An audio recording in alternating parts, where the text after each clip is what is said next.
Graça e paz, meus queridos irmãos.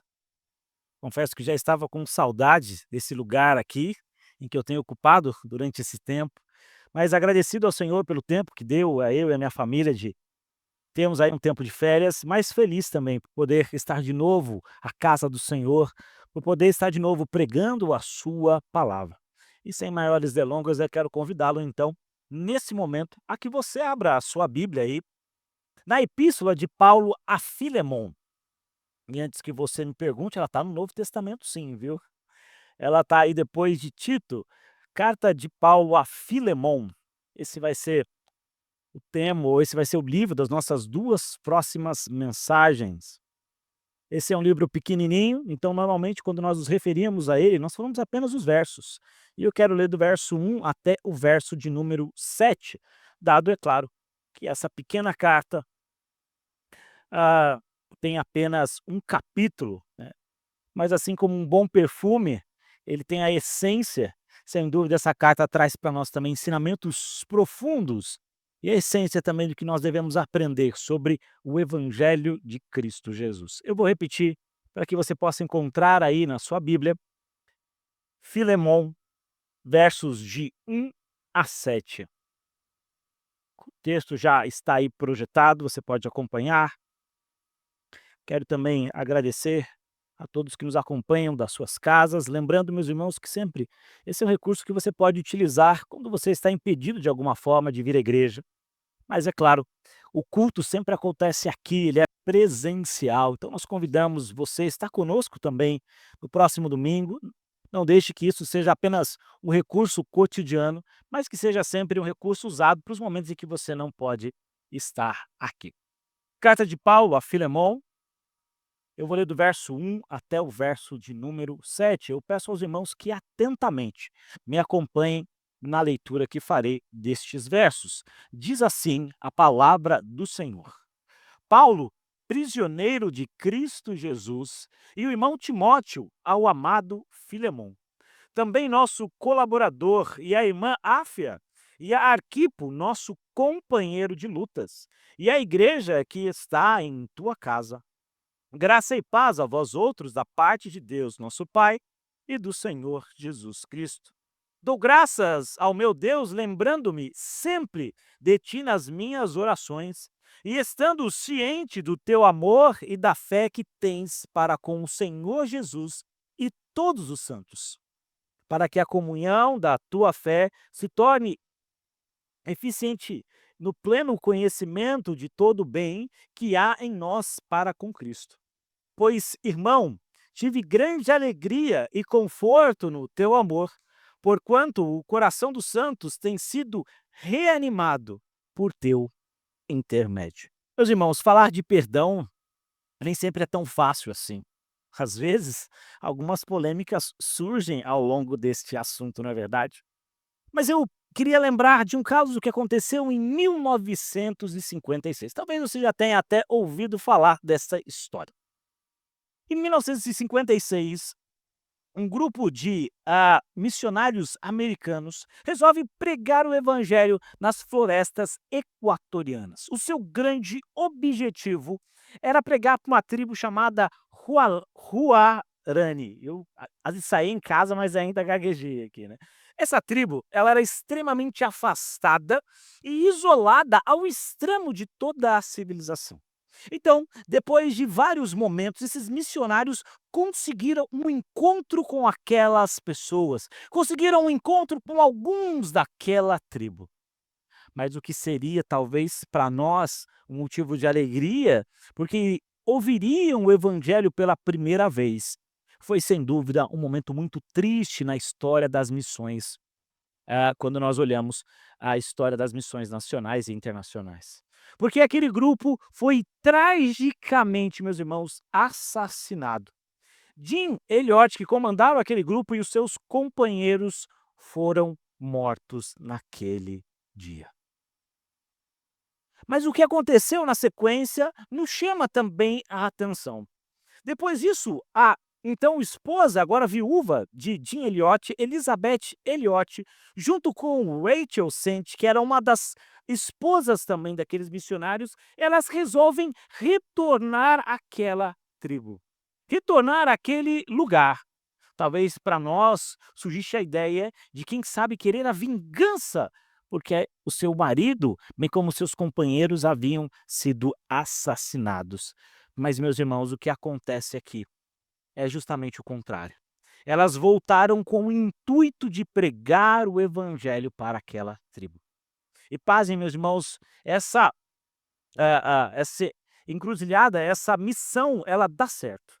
E elas conseguem então pregar o evangelho. E, para surpresa nossa, muitos homens e mulheres daquela tribo foram transformadas pelo evangelho. Guerreiros foram transformados pela palavra do Senhor.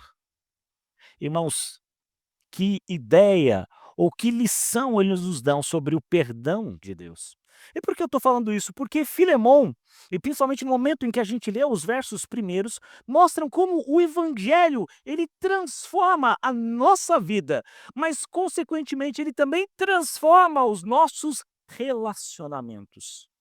Por isso, irmãos, que nessa noite, olhando então para esse texto, para a pequena porção desse texto, e eu quero fazer aqui uma sequência de 2 mensagens na carta a Filemão. Nesse primeiro momento, eu quero falar sobre a comunhão no evangelho, que transforma corações. Esse é o título da minha mensagem. A comunhão no evangelho transforma corações. Irmãos, o cristianismo, ele não é apenas um sistema de doutrinas. Talvez alguém pensando saber o que é o cristianismo, acha que cristão é mais ou menos ter ali, quem sabe, digamos, um conjunto de regras que eu tenho que seguir. Então, eu tenho que fazer isso, eu tenho que pegar a minha Bíblia, domingo eu vou à igreja, e às vezes a gente confunde cristianismo com obedecer algumas regras ou, quem sabe, algumas doutrinas. Mas, irmãos, notem, o cristianismo, ele é muito maior do que apenas regras. O cristianismo é um relacionamento verdadeiro com Deus. Mas não só com Deus, mas é também um relacionamento com o próximo.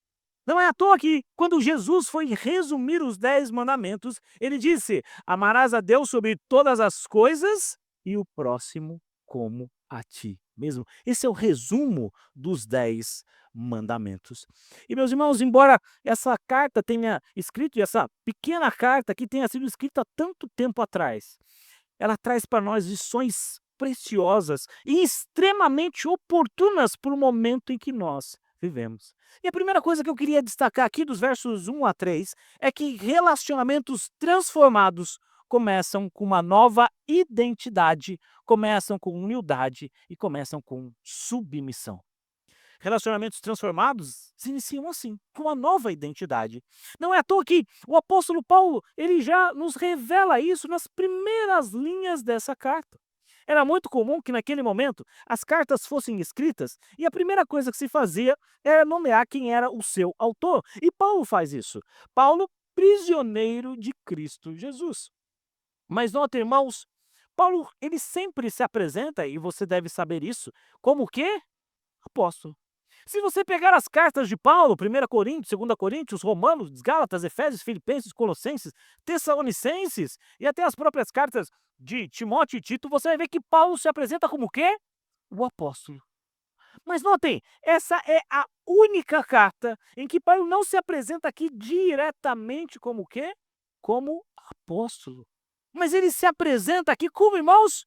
Como prisioneiro de Cristo. E de cara, meus queridos, isso revela uma profunda humildade, mas também uma profunda dependência de Deus.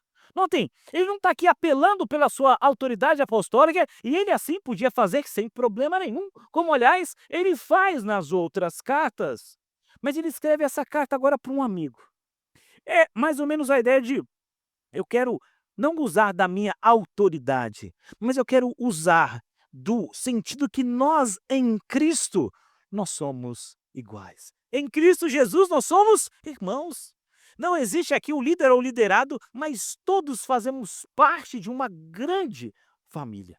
E é importante, meus irmãos, enfatizar que quando Paulo escreve essa carta, ele estava preso. E prisioneiro aqui era literal, mas também figurado. Afinal de contas, ele era prisioneiro sim, de Cristo, no sentido que a sua vida estava cativo à palavra do Senhor, mas ele também, nesse momento, ele estava preso. Quando Paulo escreve Filemão, possivelmente ele escreve junto com a carta aos Colossenses, a carta à igreja de Colossos, ele escreve certamente junto, e essas cartas são entregues possivelmente num momento muito próximo uma da outra. Ele está preso lá em Roma. Mas notem, Paulo poderia aqui começar a sua carta reclamando da sua prisão. Ou quem sabe, ele podia dizer que a sua prisão era resultado da inveja dos judeus, porque afinal de contas, esse foi o motivo pelo qual ele foi preso. Ou ele podia dizer que era obra de Satanás.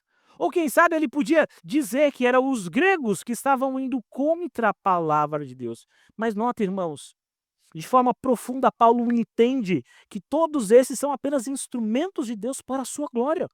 Porque a prisão dele não era culpa de ninguém, mas ele sabe que a prisão dele era pela soberana vontade do Senhor, em colocar, em executar os seus decretos.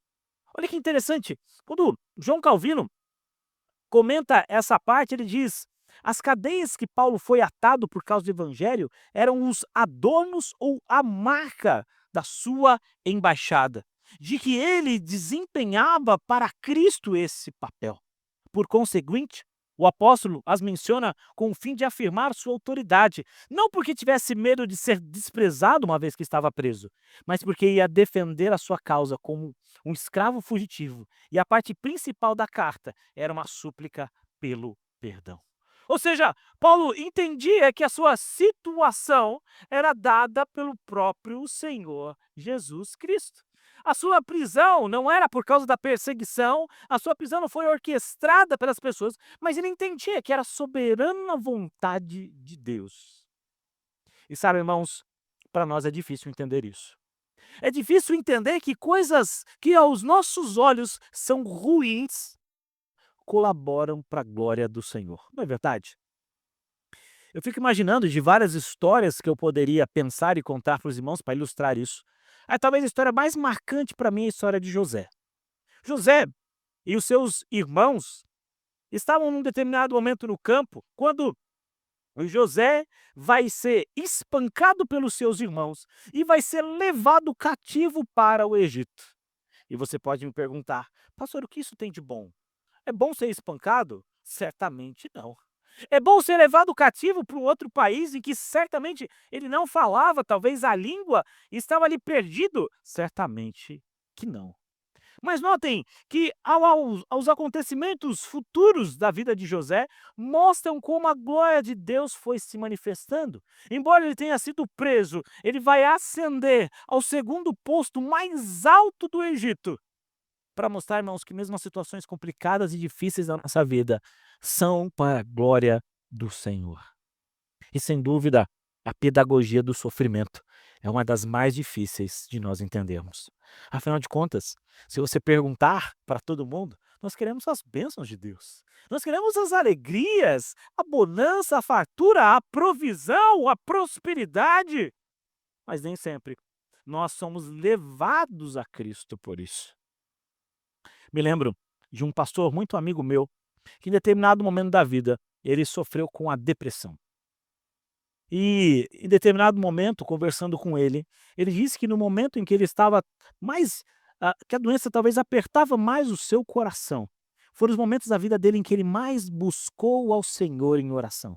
Foram os momentos em que ele mais leu a Bíblia. Portanto, irmãos, mesmo o sofrimento das nossas vidas, eles servem também para a glória de Deus.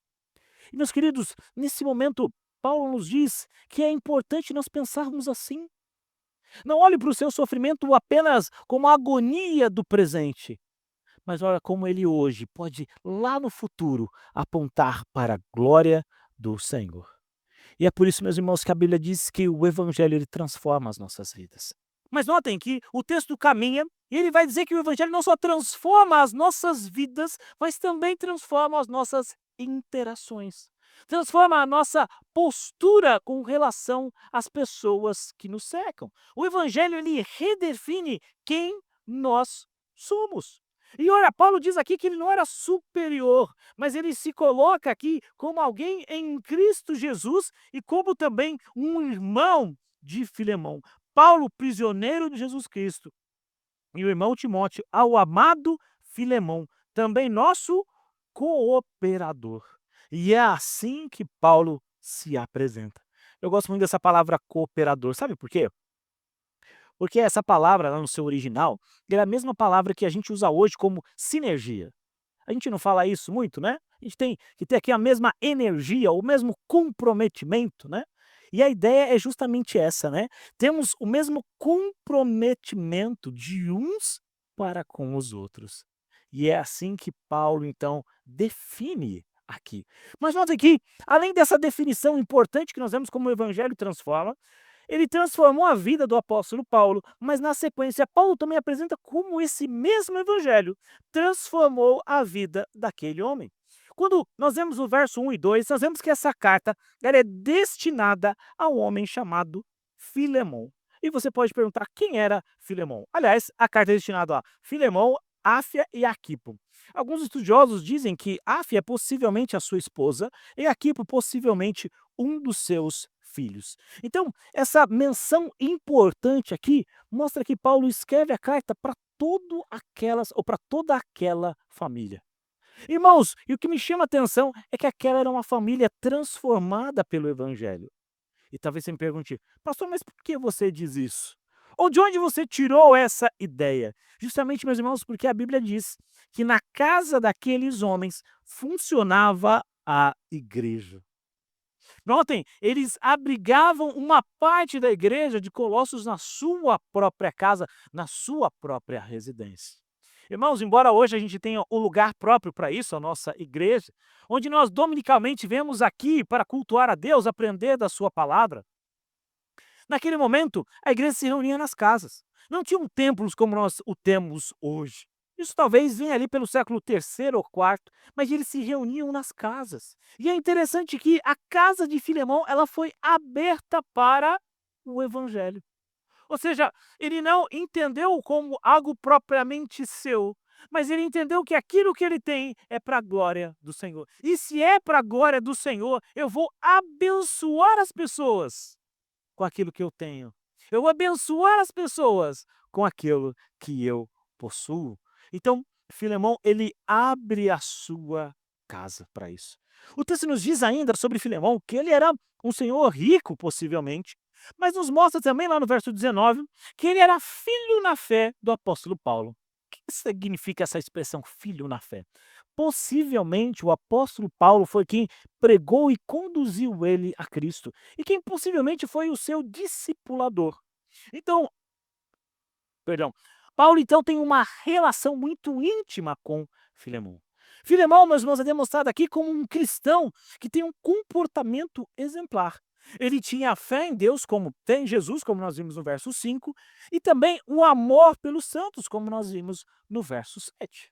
Ou seja, ele tinha a perfeição de uma vida cristã. Não estou dizendo que ele não tinha pecado, é claro, mas quando eu digo perfeição é porque ele tinha fé em Cristo e ao mesmo tempo ele tinha amor ao próximo.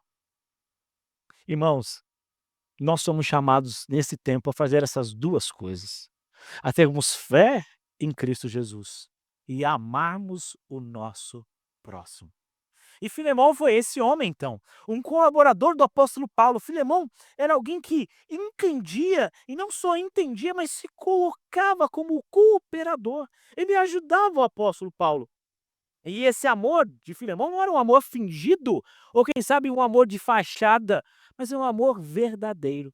Ao que o texto nos diz lá no verso 5, ele demonstrava amor não só pelos seus, mas diz lá que por todos os santos. E a gente pode entender no verso 5 que ele está falando de quem, meus irmãos?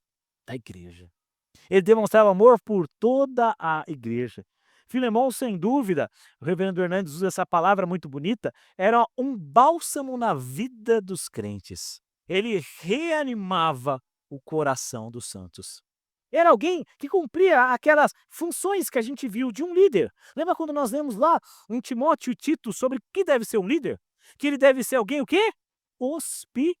hospitaleiro. E ele era, por natureza, alguém hospitaleiro, mas não só ele, toda a sua família vivia esse momento. Toda a sua família tinha esse prazer. Mas, irmãos, se eu parasse aqui e nós fôssemos embora, eu diria que eu falei metade sobre a vida de Filemon. Ou que talvez eu tenha jogado um certo confete para ele, quando na verdade tudo o que ele fez era plano da graça de Deus sobre a vida dele. E é aqui que nós precisamos entender. Irmãos, quando a graça do Senhor nos alcança, nós somos transformados. Quando a graça do Senhor nos alcança, nós somos modificados. As nossas interações, elas são diferentes. O nosso caminhar, ele é diferente. O nosso falar é diferente. A nossa forma de amar o próximo, ela é diferente. Sabe por quê? Porque o evangelho ela transforma corações. Se você quer saber se alguém de fato ama a Cristo, olhe para como a vida dele era e para como a vida dele é. E se essa mudança de fato aconteceu, é porque Cristo entrou naquela vida. E se essa mudança de fato aconteceu, era porque ele entendeu a graça do Senhor. Portanto, irmãos, Filemão é alguém que experimentou desse amor de Cristo. É alguém que experimentou da graça do Senhor. É alguém que experimentou o fruto do Espírito. A graça, meus irmãos, é aquele dom imerecido, um favor imerecido. É o amor do Redentor demonstrado para todas as suas criaturas. Nota então, nós temos aqui nesse primeiro momento a transformação, tanto daquele que escreve quanto daquele que também é o destinatário daquela carta. Mas no segundo momento aqui nos versos 4 e 5, ele vai nos dizer que os relacionamentos eles são marcados por fé e amor visível. Acompanhe comigo aí novamente na sua Bíblia, os versos 4 e 5, quando ele diz: "Dou graças a quem? Ao meu Deus, lembrando-me sempre de ti nas minhas orações."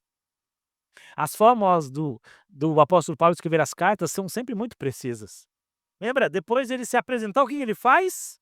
Ele faz uma oração. E notem que aqui nessa oração, ele elogia publicamente Filemão pela sua fé e pelo seu amor aos santos. Porque, meus irmãos, a fé em Cristo não é algo abstrato. Às vezes a gente tende a ponderar a fé como talvez a ideia de algo em que eu acredite. Mas Tiago diz para nós que isso é muito mais prático, que a fé ela envolve o quê, meus queridos? Obras.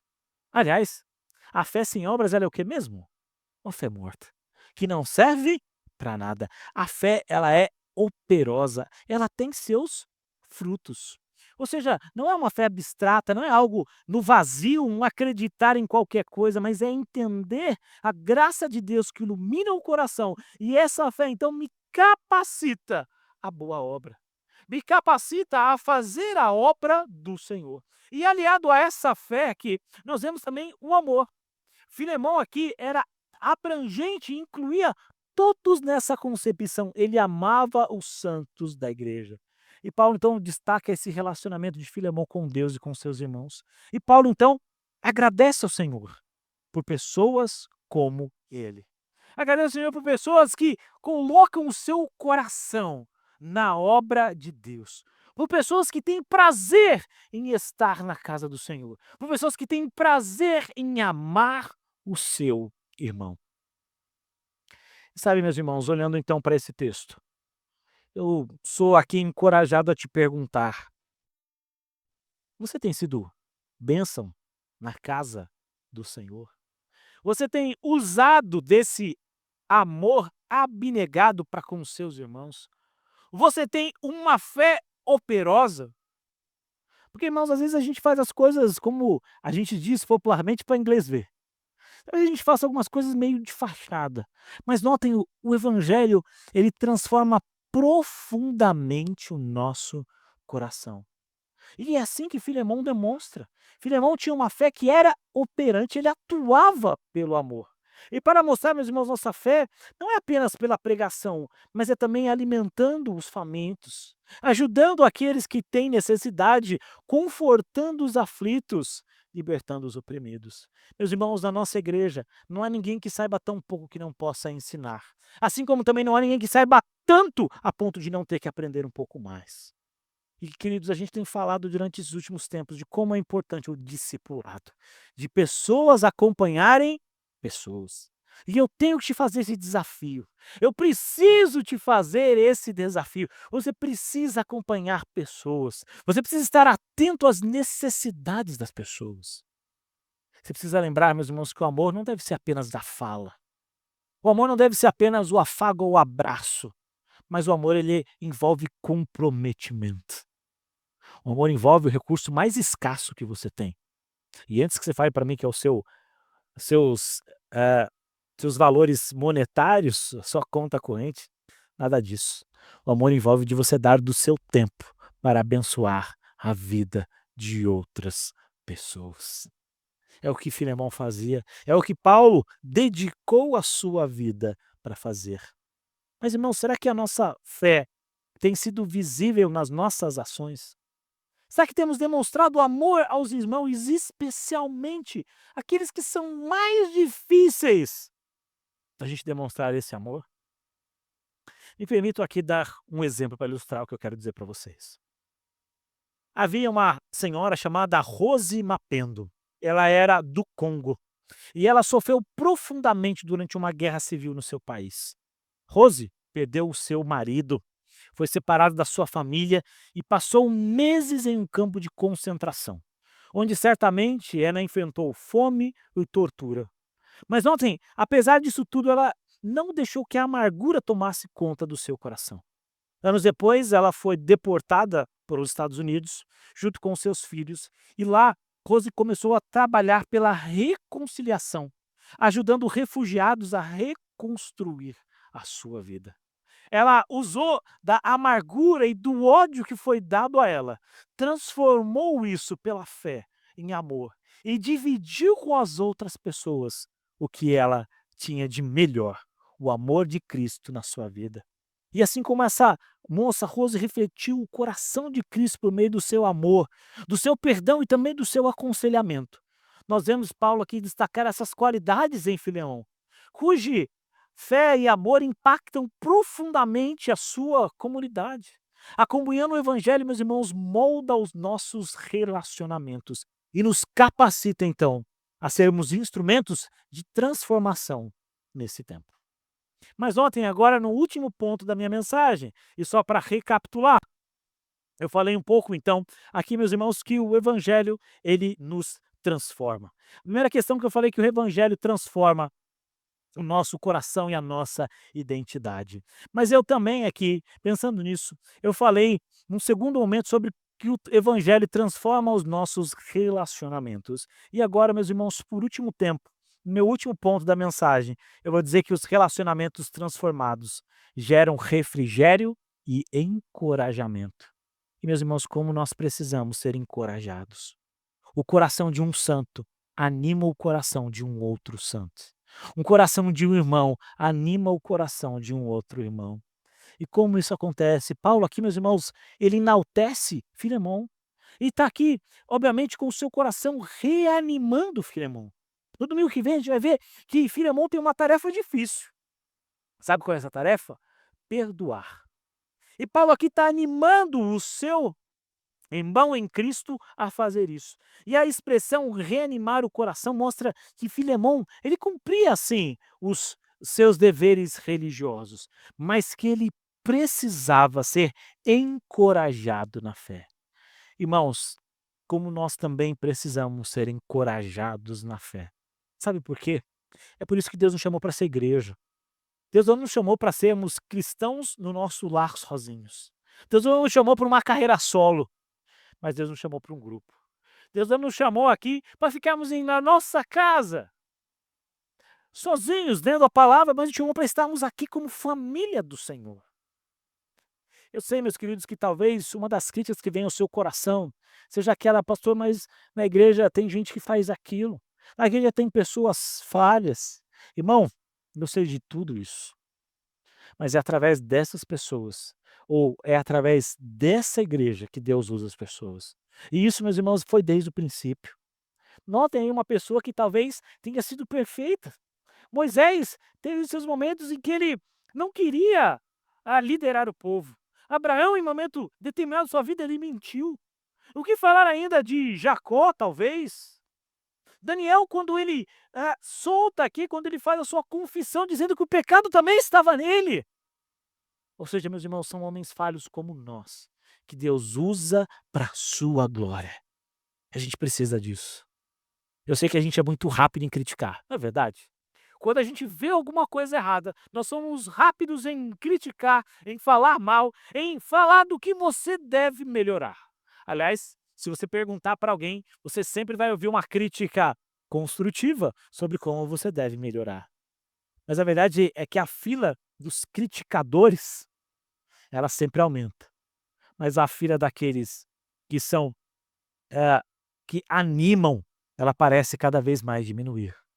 Nós precisamos de pessoas que às vezes cheguem perto de nós e fale: "Vamos junto, meu irmão. Vamos caminhar junto para a glória do Senhor. Vamos andar juntos para o evangelho". Eu sei que às vezes na igreja, e eu sinto isso também, nós ficamos entristecidos com algumas coisas que acontecem. E quando nós olhamos aqui, nós pensamos: "Mas cadê aquele irmão que não veio mais? Cadê aquele outro irmão que precisava tanto falar com ele?". Irmãos, nós somos chamados para reanimar as pessoas. E a casa de Filemão, meus irmãos, eram um oásis para isso. A casa de Filemão era a igreja. Era na casa de Filemão onde o evangelho era pregado. Era na casa de Filemão onde a ceia era ministrada, onde as orações eram feitas. Era uma fonte de refrigério para aquele tempo, para aquela hora. Meus irmãos, atos de bondade e de amor genuíno são reflexos do evangelho que transforma as nossas vidas. Mas tudo isso, meu irmão, talvez você olhe e fale: "Pastor, eu entendi um pouco do que você disse até agora, mas eu confesso que tudo isso é muito difícil". Porque ao longo da vida eu vou esquecendo dessas coisas. Eu vou não animando as pessoas, mas eu tendo a criticar. Eu não sou agradecido, mas eu tendo a não agradecer pelas bênçãos de Deus. Eu tendo muitas vezes a talvez não levar os meus relacionamentos como eu deveria. E talvez você me pergunte: "E aí, pastor, o que eu devo fazer?". Irmão, corre para Cristo, porque é através do poder do Espírito Santo em que eu e você somos capacitados para fazer isso. Me deixa aqui ilustrar um pouco do que eu quero dizer. Nos anos de 1800, um jovem chamado Moody, que foi talvez um dos maiores evangelistas ali do seu tempo. Ele trabalhava como sapateiro na cidade de Boston. Ele era um cristão que frequentava a igreja por insistência mais dos seus amigos do que por amor. Mas certo dia, seu professor da escola bíblica dominical sentiu o desejo de conversar com ele sobre Jesus. Com um coração cheio de amor e paciência, o seu professor da escola bíblica dominical foi até a loja de Moody, onde ele trabalhava, e ele então acolheu aquele irmão. Falou sobre o evangelho de Cristo. Meus irmãos, aquele simples gesto, mas cheio de compaixão, mudou para sempre a vida do evangelista Moody. Moody se entregou ao Senhor Jesus através da instrumentalidade do seu professor da escola dominical. E mais tarde se tornou um dos maiores evangelistas da história. Sabe por quê, irmãos? Porque um dia alguém olhou para ele com o olhar de Cristo. Alguém olhou para ele com o amor no seu coração. Irmãos, em Filemão, esses pequenos versos, os 7 versos que nós lemos, Paulo escreve a Filemão para elogiar o seu amor, a sua hospitalidade, que eram sem dúvidas reflexos de um coração centrado em Cristo Jesus. E assim como o professor da escola bíblica dominical de Moody, nós somos chamados, meus irmãos, para que era ambiente de acolher as pessoas e de comunhão. A igreja, ela é transformada à medida que nós entendemos o nosso papel como cristãos. Eu queria então, meus irmãos, aqui encerrar a minha mensagem, concluir a minha fala desta noite, dizendo que o cristianismo, ele transforma os nossos relacionamentos. Ele transforma a forma como nós vemos o próximo. Nós somos chamados, meus irmãos, a viver sim em humildade, amando, mas também encorajando aqueles que estão à nossa volta. Jesus Cristo nos dá um coração novo e novas prioridades. Quando nós chegamos ao Evangelho, as nossas prioridades mudam. Nós somos chamados para servir, não apenas na nossa casca, mas de todo o nosso coração. Portanto, o meu convite para você nesta noite é que você experimente desse amor para com aqueles que estão do seu lado.